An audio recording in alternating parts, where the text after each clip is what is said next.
شکریہ جی. ایک معذرت ہے کہ آپ لوگوں کو اس وقت زحمت ہے.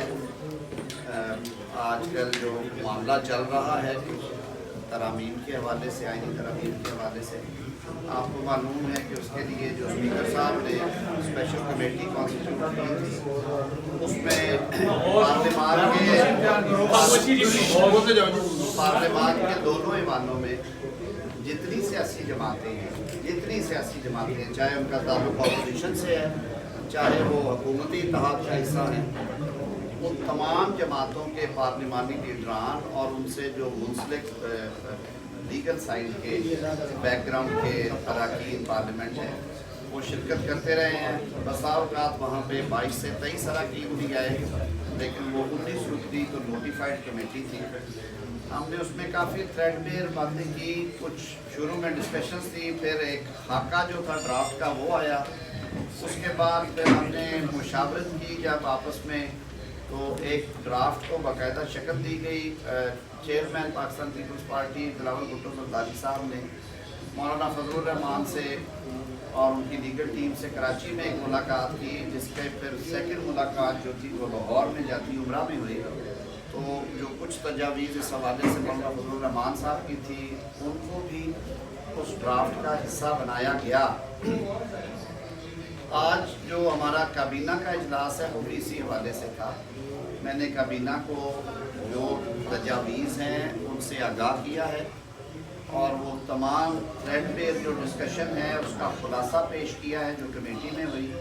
اور کمیٹی نے جو ایک ڈرافٹ منظور کیا تھا, اس کے سارے خط و خال کے, اس کی بیک گراؤنڈ کیا ہے اور کس طرح سے ہے, وہ ان کے سامنے رکھے.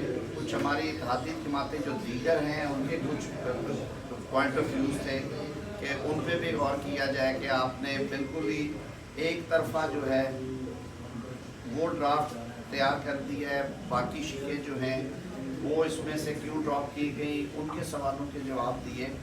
تو کابینہ کو پوری طرح جب یہ بریف کر دیا گیا ہے, تو آپ کو کل 2:30 بجے ٹائم لیا ہے اراکین کابینہ نے کہ وہ اپنی اوپینینز جو ہیں وہ فارم کرتے ہیں اس پہ. اور وزیر اعظم صاحب ہمیشہ اس بات کے قائل ہیں کہ باہمی مشاورت کے ساتھ ہونا چاہیے. یہ بھی آپ کو یاد ہوگا کہ پچھلے تقریباً ایٹ لیسٹ 4 ہفتوں سے تو یہ ایکسرسائز بہت تواتر سے جاری ہے, اور اس سے پہلے بھی یقیناً یہ اس کے اوپر کام ہو رہا تھا. تو اب جو کل والے ڈرافٹ کی شکل تھی, اس کے سینئر فیچرز تھے, اس میں کچھ چینجز ہوں گی. ان چینجز کے ساتھ کل کابینہ سے اپروول لی جائے گی. آج ہی لی جائے گی. 2 اس میں جو امپورٹنٹ چیزیں ہیں وہ یہ ہیں کہ جو پولیٹیکل سالیڈیرٹی شو کرنے کے لیے یہ بھی امکان ہے کہ یہ کسی سیاسی جماعت کی طرف سے پیش کیا جائے فلور آف دا ہاؤس پہ. تو اس صورت میں بھی حکومت کی اجازت آئینی ترتیب کے لیے. اور چارج ایکسپینس ہے اس میں, جو آپ نے اس ڈرافٹ میں دیکھا ہوگا کہ اگر آئینی بینچز قائم ہونے ہیں تو ہم نے جو ججز کی اپوائنٹمنٹ کو بہتر کرنے کے لیے, ان کی پرفارمنس ایویلویشن کے لیے اور احتساب کے عمل کو شفاف اور تیز بنانے کے لیے ٹائم لائنز دی ہیں. تو اس کے ساتھ ہم نے 2 وہاں پہ سیکریٹریٹ بھی قائم کرنے کی آئین میں شکیں ڈالی ہیں.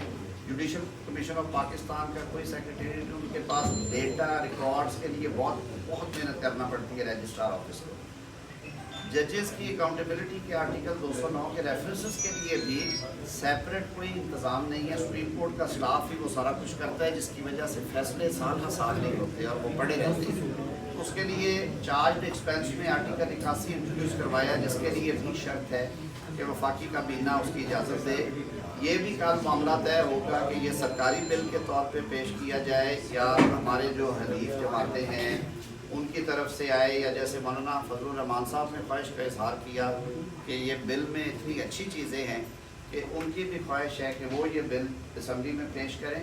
تو یہ سارے فیصلے جو ہیں انشاءاللہ العزیز کل 2:30 بجے ہوں گے. کل 3 بجے سینٹ کا اجلاس طلب کیا گیا ہے, آج 3 بجے. میں معذرت چاہتا ہوں, میرا ذرا تھوڑا کیلنڈر الٹا ہوا اور اتوار کو بڑی دفعہ ہوئے ہیں جی.